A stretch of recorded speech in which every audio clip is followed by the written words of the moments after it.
People can leave really valuable feedback, especially if it might be critical or something's missing, or I don't know if I agreed with this, or I'm confused about what you said here. Also, they might just say really great things like, wow, we really needed to hear this today. Thank you so much. They might share more. Welcome to another video in our show host series. I've got a different setup today. I feel like I'm doing the stereotypical podcaster with the laptop and the table, and I've just been moving furniture around in our studio because I needed to put this table somewhere for a day. So here's what you get. Today's video is all about how to best use your podcast or YouTube ratings and reviews. I'll explain what that looks like on each platform as a show host. Because in our show host series, we are sharing our best tips for how to become a better show host and what you can do as a show host without anyone else to make your show better and to promote it and share it effectively. So I was inspired by an email I recently read from Tink Media, who's an awesome podcast PR company. And they were talking about some tips for using your rating and reviews specifically on your podcast. And I was like, oh, I want to share some of my other thoughts, especially as it relates to YouTube, because they were just focused on podcasting. Because it's, I think, an easy thing to forget exists after the first, few months of your show, when you've been telling everyone to please rate and review our show and subscribe. You kind of, once you're out of the first few months of podcasting or having a YouTube channel that is a show, you might forget to keep asking or to go and read those ratings and reviews. And it's totally understandable. So I'm going to give you my best tips for how to use your ratings and reviews. And really on YouTube, that would mean like comments. And what you can do as a show host to both become a better show host with those and how to promote using ratings and reviews. So let's start with the fundamental question that so many people have. So don't feel silly if you don't know the answer. But where can people leave a rating or a review of your podcast? That's like an honest question, because you will hear many show hosts say like, rate or review anywhere you listen to your show. And then somebody might be on Spotify trying to find out how to rate and review the show, and they can't find it because it doesn't exist. So here's the quick lesson on podcast ratings and reviews. When podcasting started, it was pretty much exclusive to Apple Podcasts, which at the time was called iTunes. Remember iTunes, everybody? Rest in peace. It's now broken out into Apple Podcasts, Apple Music, Apple TV. And so back in the day, yes, you could distribute your podcast straight to people just through a basic, feed with MP3 files that they could download. But the only app that people were using to listen to podcasts early on was Apple Podcasts. And Apple Podcasts at the time was iTunes, and it already had the feature built in where you could leave a review, like a written review, or you could rate a show with a star, like 1 to 5. And so for the first several years of podcasting, when people would say, leave us a rating and a review, they just meant go to Apple Podcasts and rate our show, because that was literally the only place you could do it. And to this day, that's pretty much what they mean when they say that. The kind of thing most people don't understand is Spotify has not turned on that feature. They don't have a feature yet to rate and review podcasts within their app. And so people can't, all they can do is follow your show. There's many other third-party apps that people listen to podcasts on, like Pocket Casts, and Google Podcasts has a feed that you can listen on. They've kind of sidelined it, but it's still there. You can listen on the Stitcher app. You can listen on Amazon Music. Like, there's many apps now, right, to listen to shows on. But very few have actually developed a rating and review system besides Apple Podcasts. And even the ones that have, like Podchaser is a great third-party app and site where you can listen to podcasts, discover podcasts, rate and review podcasts. It's still just not widely used. Like, probably less than 1% of podcast listeners are listening on those third-party apps for most shows. So when you invite people to leave a rating or review of your show, what you mean is, hey, if you use Apple products, go to Apple Podcasts app and leave me a rating or review. And most people don't say that because it sounds exclusive, which it is, because most people don't have iPhones. But that's just how it is right now. And the apps are evolving and changing, and I think Spotify will probably turn on this feature, in the near future. But right now, this is what we got. So pretty much all you're directing people to is the Apple Podcasts app. And you could say something simple like, if you listen to this show on Apple Podcasts, we'd love to see your rating and review on that app. That is like direct and clear and easy. And if somebody's listening on Spotify or an Android device, like they know, like, okay, like that doesn't apply to me. But if you do look up your show on Apple Podcasts, which I will, I'll look up Think Like a Producer, which is Worthful Media's seasonal podcast that I co-host with my friend Tiff Tyler.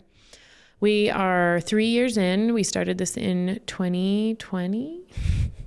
And we have a few reviews and a few ratings. So I'm going to read you a couple, and you can tell me how much it builds your trust and credibility in me as a podcast host. Brianna, everyone has really fun usernames in the world of iTunes and Apple Podcasts. I think they're literally left over from the iTunes days, so it's nobody's real name. They're always really fun. But this one is Brianna BGH, says, this is the resource I give others when they ask me, a podcaster myself, how do I start a podcast? The title of that review was Recommend 1000%, 5 stars. I mean, that's pretty great, right? Brianna BGH said that. And if you're looking to start a podcast, like that's probably going to speak to you. FL Beach Girly 85 says, best cheat sheet. Listening to Think Like a Producer podcast reminds me of having the ultimate cheat sheet in college. All the information I want to know without having to sit through hours and hours of learning. These ladies know their stuff. So you can see already me just reading reviews of our show. Like a lot of people share a good review at the beginning of every episode, or maybe just on social media. It's really easy to screenshot from your iPhone a review and then share it on like Instagram and say thank you. One, it's very gracious to say thank you because people took the time to actually write these reviews. So like, please thank your people. And it builds quite a bit of credibility when people who are following you and see you share this, like on Instagram, are like, wow, other people are saying good things about the show, and it's written in like real words, So that's one of my favorite ways to use a rating. Really, the ratings are just like 1 to 5 stars. So yes, you're so grateful for 5-star reviews, but like you can't read those reviews. Written reviews is what you can read. People, when they go to Apple Podcasts, they can either rate the show just with the stars, or they can rate it and leave a review. So I'm reading some reviews of our show. There's some other wonderful ones, but you can go look them up if you want to see them. And we actually screen grabbed these in the first year of our show and put them on our podcast website at worthfulmedia.com in our, the podcast page, because we want people to know that other people are finding value in this show. And that's one of the best ways to build credibility. Obviously, the more ratings you have on Apple Podcasts, the better your show looks.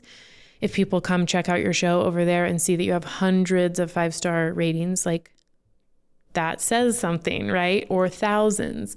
But even if you're just starting with 10 or 15 or 20, like it says something. And people really, very rarely will they just of their own accord leave you a rating or review without you asking them. Because it just like when you're listening to an episode, the thing you're not thinking like, oh, I really need to go rate this show right now. So that's why you hear so many show hosts say, please leave us a rating and review if you enjoyed the show. We love to see your feedback, and it helps other people know we're worth listening to.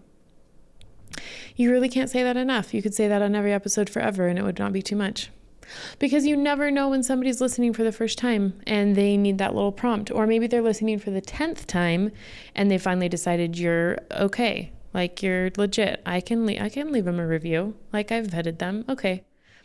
Now, the other thing to know about reviews is you can get really good feedback there. Like somebody might leave a comment on a review that is not great. Like maybe it's critical, and that can be actually really valuable. This is something that Tink Media pointed out. Yes, there will be trolls who will just say nasty things and, the water off your back. Like some people are just out to, look for the bad. But sometimes someone will leave a really helpful review like, hey, I think for some reason when I'm listening to your show on headphones, there's a weird echo effect, or something seems off with the stereo sound mixing. And it's like, if you didn't realize that because maybe you had only been listening on your laptop and not had that headphone experience, and you realize like, oh shoot, we need to check in with our editor or something about maybe a technical issue, like that can be really helpful to discover. Maybe someone could leave a comment. I've seen this before where they'll say like, hey, can you do more episodes on this specific topic that really resonated with me?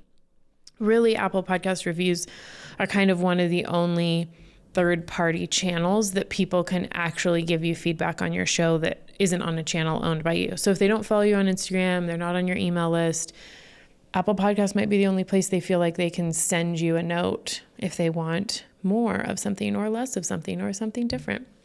And sometimes people will just send you feedback and be like, hey, you know, I listened to this episode. They might have a story to share or maybe a correction if they realize something you shared was inaccurate. Like, it's a good channel to be listening to. So that's one of my favorite ways to use Apple Podcasts rating and reviews. Invite people on every single episode to rate and review your show on Apple Podcasts if they liked it, and give us feedback. We love to read it. Thank you so much. And feel free to share that, especially during like the first several months of a show. It can really build credibility and just remind people that you have a show in other people's words, which is pretty good marketing, right? Okay, let me talk about YouTube now that we've cleared up what podcast ratings and reviews are and where you can leave them and where you can't. YouTube obviously has a comments feature, which is super awesome because people can leave a comment on any video. They can't really leave a comment on your channel. You can activate the community tab on your channel that YouTube rolled out a little bit ago. But most people aren't using that for this. So if we're talking about like you have a YouTube show, people can leave a comment on any video and it's publicly available for everyone to see. And that is essentially the same place that they can leave the feedback they would leave on Apple Podcasts. They might not like give a glowing review of the show because it's not listed as, hey, leave us a rating or review of our show. It's more like just, hey, do you have a comment? Like that's what YouTube comments are. But it's so valuable to read every comment until they become maybe unmanageable or too many if you have reached that level of YouTube success. Because people can leave really valuable feedback, especially if it might be critical or something's missing, or I don't know if I agreed with this, or I'm confused about what you said here. Also, they might just say really great things like, wow, we really needed to hear this today. Thank you so much. They might share more. You can share a lot on a YouTube comment. You can share very little as far as character count goes on an Apple Podcast review. So YouTube comments are an amazing and excellent way. You can use them the same as you would Apple Podcast review as far as like sharing credibility, sharing feedback, saying thank you. The cool thing about YouTube comments is you can reply back. You as the channel owner can comment on somebody's comment. So it's really important to let people know you're listening over there, reply to comments. Yeah, you might get trolls for sure. Like that's way more common over on YouTube, but you can manage that. Like it's fine. If there's something really offensive and awful someone says, you can delete it, or you can turn off comments on videos. But if you get a troll here and there, like whatever, it's fine. Everybody gets it. So don't not read your comments because you're scared of what people might say. It's just valuable. And people mostly will say positive things, especially if you're new and you're making good content. Okay, that's our video today about my best tips for using rating and reviews. The same tips I shared, like giving you some ideas of where you can actually kind of cross-post your YouTube comments or your Apple Podcast reviews. You could use them anywhere on your website, on your emails, on your one-page info sheet that you maybe share about your show. Like you can, like I said, you can share your favorite comments that you got that week literally on the podcast. Like I did, I read you a couple of Apple Podcast reviews.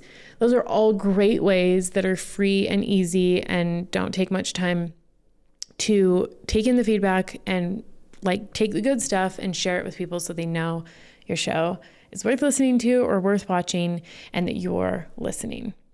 That's our tip for this week. Subscribe to our channel because we have a lot more coming. Obviously, leave a comment if you want to give me feedback or if you have questions or you want me to go deeper on this or if you just enjoyed this video because I will read it. We'll see you on the next video.